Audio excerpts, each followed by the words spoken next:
আসসালামু আলাইকুম। একটি খবর আমাদের কাছে এসেছে কিছুক্ষণ আগে যে কুমিল্লার ইসাপুরে আমাদের ঢাকা ইউনিভার্সিটি থেকে 50 জন এসেছিল টোটাল। এর মধ্যে 10 জনকে আমাদের জিম্মি করা হয়েছে, বাকি 40 জনকে আলাদা করে ফেলা হয়েছে। এই ধরনের একটা খবর আমাদের কাছে এসেছিল। আমি নিজে এখন কুমিল্লাতে আছি। কুমিল্লাতে এসেছি আমাদের ত্রাণ সহায়তা নিয়ে, এবং এই ত্রাণটি আমরা কিছুক্ষণের মধ্যেই কুমিল্লা যেই আমাদের পুলিশ লাইনে আমরা পৌঁছে দিব, এবং সেখানে আরো অন্যান্য যে ত্রাণগুলো রয়েছে সমন্বিতভাবে আমরা সেখানে পৌঁছে দেব। অর্থাৎ যে এলাকাগুলো রয়েছে বিশেষ করে বুড়িচং এবং যে এলাকাগুলো ভাঙন প্রবণ যে এলাকা, সেখানে আমরা পৌঁছে দেব। এখন বিষয়টি হচ্ছে যে কুমিল্লার যে বিষয়টি দাঁড়িয়েছে, আমরা এখানে স্থানীয় যিনি এসপি রয়েছেন ওনার সাথে আমার ব্যক্তিগতভাবে কথা হয়েছে এবং ওসিকে সেখানে পাঠানো হয়েছে। সর্বশেষ খবর পাওয়া পর্যন্ত ওনারা যেটি জানিয়েছেন, এই খবরটি যার মাধ্যমে পেয়েছেন, যে নাম্বারটি দেওয়া আছে তাকে রিচ করা যায়নি।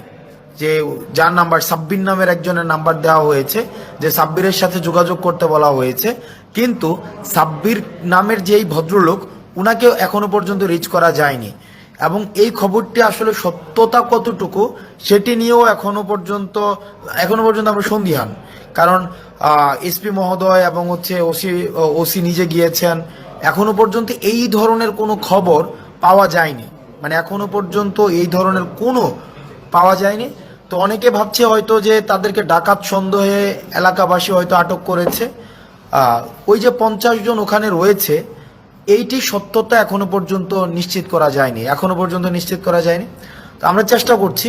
আমরা এখনো পর্যন্ত আছি কুমিল্লাতে আজকে সারাদিন থাকবো, এবং আমরা এখানে যে প্রত্যন্ত এলাকায় প্রান্তিক পর্যায়ে যে ত্রাণ আজকে যেগুলো আমরা সংগ্রহ করেছি সেগুলো আমরা পৌঁছে দেওয়ার চেষ্টা করব।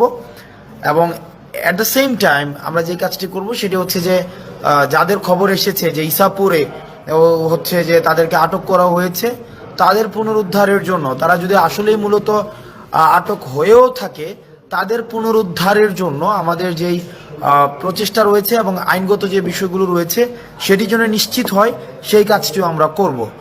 ঢাকা ইউনিভার্সিটির যারা রয়েছেন, আমার সহপাঠী থেকে শুরু করে সিনিয়র জুনিয়র, আপনারা বিভিন্নভাবে কনসার্ন জানাচ্ছেন। আজকে বেশ অনেকক্ষণ ধরে আমাকে বিভিন্নভাবে আমাকে জানাচ্ছেন। আমি আপনাদেরকে বলবো যে এখনো পর্যন্ত এই ধরনের ঘটনা ঘটেছে বলে আমাদের পুলিশ থেকে আমরা জানতে পারিনি। দ্বিতীয় যে বিষয়টি সেটা হচ্ছে সাকিব, আমাদের ছোট ভাই সাকিব, মনোয়ার এবং যে আমাদের হোসাইন, এই তিনজন আমরা জানি যে ফেসিবাদ বিরোধী আন্দোলনের একদম শুরুর দিকে আমরা যখন আনুষ্ঠানিকভাবে এক দফা দেওয়ার পূর্বেই কিন্তু আমরা দেখেছি যে তাদের একটি মিছিল আমাদের জোহল থেকে ওরা দিয়েছিল। ঢাকায় তখন লকডাউন, ঢাকা এক ধরনের ব্ল্যাক আউট ছিল, আমরা ইন্টারনেট শাটডাউন দিয়ে দেওয়া হয়েছিল, আমাদের কারফিউ জারি করা হয়েছিল। সেই পরিস্থিতিতে দাঁড়িয়েও কিন্তু আমরা দেখেছি যে বাকি যেই মানুষগুলো, যে আমাদের হোসাইন, সাকিব এবং মনোয়ার, তাদের যেই এক ধরনের সবসময় ফেসিবাদ বিরোধী আন্দোলনে তাদের সক্রিয়তা ছিল। যখনই লক্ষ্মীপুরের বন্যার খবরটি আসে, আমরা তাদেরকে দেখেছি যে পরের দিনই তারা ঢাকা থেকে ছুটে গিয়েছে রিফাত রশিদ, বাকের, তারপরে আমাদের অন্যান্য আরও সমন্বয়কদের সাথে। দুঃখজনক বিষয় হচ্ছে যে তাদের সাথে গতকাল রাত থেকে এখনো পর্যন্ত কোনো ধরনের যোগাযোগ করা যায়নি। তাদের সাথে আমরা চেষ্টা করছি যে স্থানীয়, আমরা ডিসির সাথে কথা বলার চেষ্টা করেছি, এসপির সাথে কথা বলার চেষ্টা করেছি, কিন্তু ওখানের যে পরিস্থিতি, মানে ওখানের যে সার্বিক পরিস্থিতি এমন পর্যায়ে এসে দাঁড়িয়েছে যে ডিসি বা এসপি কারো কাছে আমরা রিচ করতে পারিনি। অর্থাৎ ইন্টারনেট ব্ল্যাক আউট হয়ে গিয়েছে, মানে কমপ্লিটলি ব্ল্যাক আউট হয়ে গিয়েছে। আমরা চেষ্টা করছি যে সাকিবদের কাছে পৌঁছানো, রিয়াদদের কাছে পৌঁছানো, মনোয়ারদের কাছে পৌঁছানো। আপনারা আপনাদের জায়গা থেকে আপনারা চেষ্টা করুন।